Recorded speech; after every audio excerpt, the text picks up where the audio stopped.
সুদ খেয়ে বড় লোক হয়েছে, লোকের মেরে নিয়ে বড় লোক হয়েছে, ভাইয়ের সম্পত্তি মেরে কোটিপতি হয়েছে। ফার্স্ট কাতারে নামাজ পড়ে, বললে আর পয়সা আছে, একে মসজিদের সেক্রেটারি করে দে, কেসিয়ার করে দে। মসজিদের সুদখোর 50টা ফ্যান দান করেছে, তাকে আমরা চেয়ার ছেড়ে দিই। একটা লোক সবজি বিক্রি করে 500 টাকা হালালের পয়সা দান করেছে, তাকে আমরা সম্মান করতে পারিনি। তুমি ব্র্যান্ড চিনতে পারোনি। এই লোকটাই আসল ব্র্যান্ড, যে নামাজ পড়ে, হালাল খায়, পয়সা না থাকতে পারে, দিনের উপরে টিকে আছে। আমার মাদ্রাসার প্রেসিডেন্ট কে জানেন? গিয়ে দেখে আসবেন। পুরসাই ঢুকলে মাঝের পুলে মসজিদ তালায় কোরআন শরীফ বিক্রি করছে গুমটির দোকান। সে হচ্ছে আমার মাদ্রাসার প্রেসিডেন্ট। নামাজি, দাঁড়িয়ে আছে, ইমানদার, হালাল খায়, হক কথা বলে। এই লোকটাকে প্রেসিডেন্ট রাখো, যে কারো মুখ তাকিয়ে কথা বলবে না, যার কাছে টাকা নেই, সম্পদ নেই, কিন্তু ইমানি দৌলতটা আছে। এই ব্র্যান্ডটা আপনি চিনতে পারেননি। আপনাকে বলে দিই, 25শে ডিসেম্বর আমাদের বর্ধমান টাউনে হাজারো মুসলমান শিক্ষিত যুবক যুবতীকে দেখিয়ে দেবো, গির্জার সামনে গিয়ে লাইন দিয়েছে আশীর্বাদ নিবে বলে। এটা আমি মিথ্যা বললাম? যদি বলেন মিথ্যা বলেছেন, 2024 সালের ডিসেম্বরে তোমার ঘাড়ে ধরে নিয়ে গিয়ে আমি দেখিয়ে দেবো করজন গেটে দাঁড়িয়ে। এটাই আপনার বিগ বাজারের সামনে, ঠিক রাধাবল্লভ মিষ্টান্ন ভান্ডারের পাশে, ঠিক করজেন গেটের পাশে যে গির্জাগুলো আছে, কতগুলো মুসলিম যুবক যুবতী। আপনি বলবেন 25শে ডিসেম্বর কি আপনার পালন করা যাবে না? শুনেলেন, ক্রিসমাস যেটা পালন করে, তারা বলে মেরি ক্রিসমাস। এই দিনটা ঈসা নবীর জন্মদিন বলে পালন করে না। ওরা যেটা পালন করে, এই দিনে আল্লাহ বেটা জন্ম দিয়েছে। জোরে বলুন নাউজুবিল্লাহ। ওই জন্যে আর কোরআনে আছে, এই ওদের গির্জায় দুজনার মূর্তি রাখা আছে। কার কার? মারিয়াম এবং ঈসার। এই দুজনাকে তারা রব হিসাবে মানে। কি হিসাবে মানে? রব হিসাবে। আল্লাহ কোরআনে আছে, কিয়ামতের দিনে ঈসা মসিহকে দাঁড় করাবেন আর প্রশ্ন করবেন, ইসকাল আল্লাহু ইয়া ঈসা ইবনে মারইয়াম আনতা কুলতা লিন-নাস ইত্তাখিদুনি ওয়া উম্মিয়া ইলাহাইনি মিন দুনিল্লাহ। হে মারইয়ামের পুত্র ঈসা, তুমি কি তোমার কওমের লোককে বলেছিলে সেদিনে যে আমি এবং আমার আল্লাহ আরো দুটো আল্লাহ? ঈসা নবী বলবেন, ক্বালা সুবহানাক মা ইয়াকুনু লি আন আকুলা মা লাইসা লি বিহাক। যে কথা বলার আমার হক নেই, অধিকার নেই, সে কথা আমি কেমন করে বলতে পারি? আমি যদি এ কথা বলতাম, আপনার তো অজানা হতো না। আপনি হচ্ছেন ইন্নাকা আনতা আল্লামুল গুয়ুব। আল্লাহ এদের দিকে জাহান্নামের রাস্তা দেখিয়ে দেবে। 1 জানুয়ারি মুসলমানদের যুবকরা পরিবার নিয়ে গিয়ে দামোদরের কিনারায় ফিস্ট করে। তার সঙ্গে আর একটা জিনিস যোগ দেয়, সেটার নাম হচ্ছে মদের বোতল। ঠিক বললাম না ভুল বললাম? আপনার ব্যথা লাগবে 2 মিনিটের জন্য, কষ্ট হবে। যদি বলেন এগুলো কি ইসলামে নিষেধ আছে, একদম হারাম। কি বললাম? যদি বলেন দলিল দেন, যাদের মাদ্রাসায় চলে যাবেন, সিয়ারা বাজার দারুল উলুমে যান, আর উদয় কৃষ্ণপুর কাছে আছে, চলে যাবেন। কোরআনে আছে গায়রিল মাগজুবি আলাইহিম ওয়ালাদ-দাল্লিন। মাগজুম মানে ইহুদি, দল্লিন মানে নাসারা। এই দুটো দলই পদভ্রষ্ট, এবং এদের যারা অনুসারী হবে তারাও পদভ্রষ্ট হয়ে যাবে।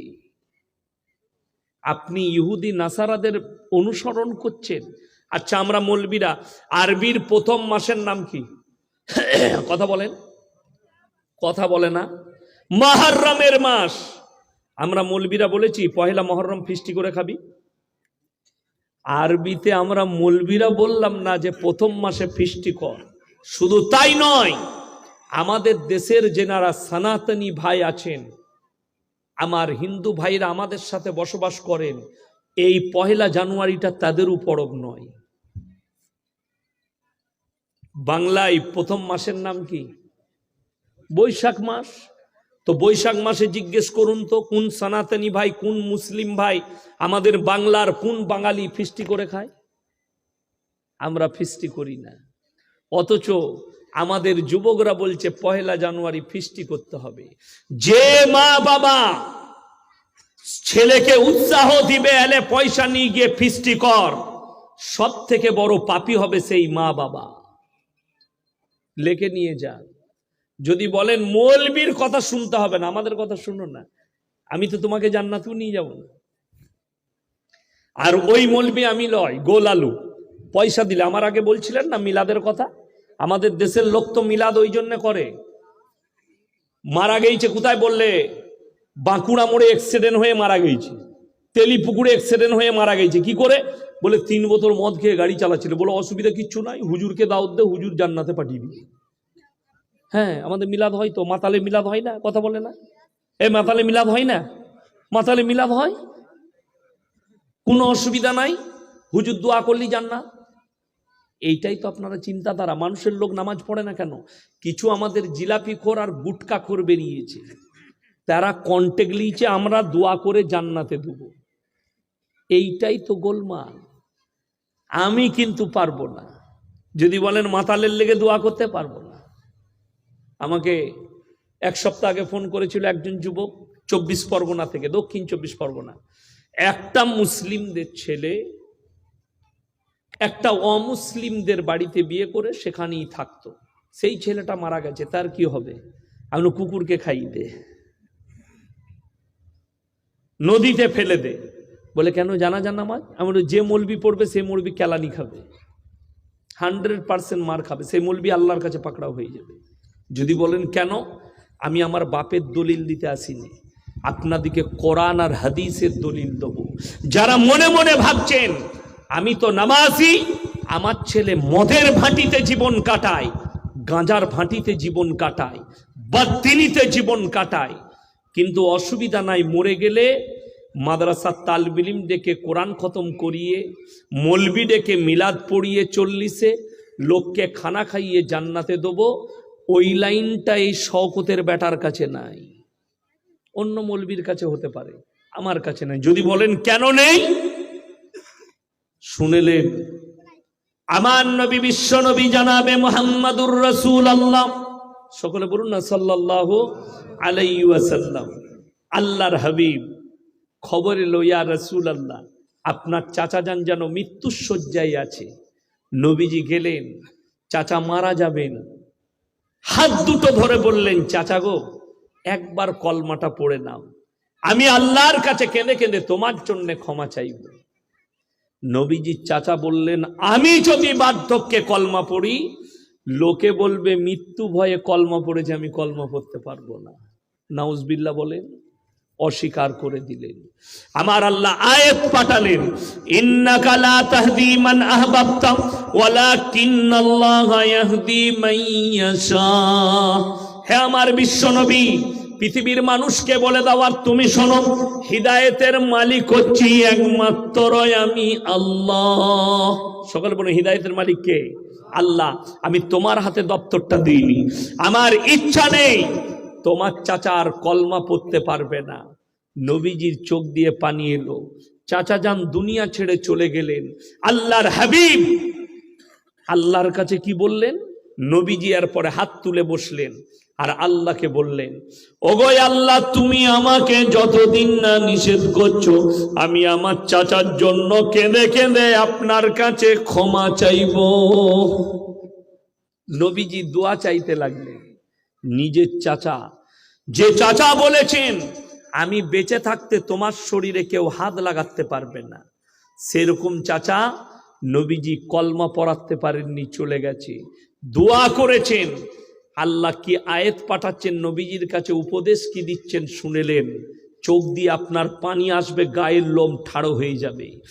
মা কানা লিন-নবী ওয়াল্লাযীনা আমানু আইয়াস্তাগফিরু লিল মুশরিকিন ওয়ালাউ কানু উলি কুরবা।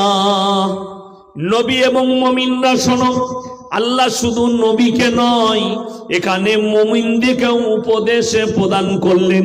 মা কানা লিন-নাবিয়্যি ওয়াল্লাযীনা আমানু, নবী এবং মুমিনরা শোনো, যারা মুশরিক হয়ে মারা গেছে তাদের জন্য দোয়া করতে পাবে না, যদিও তারা তোমাদের নিকটতম আত্মীয় হয়।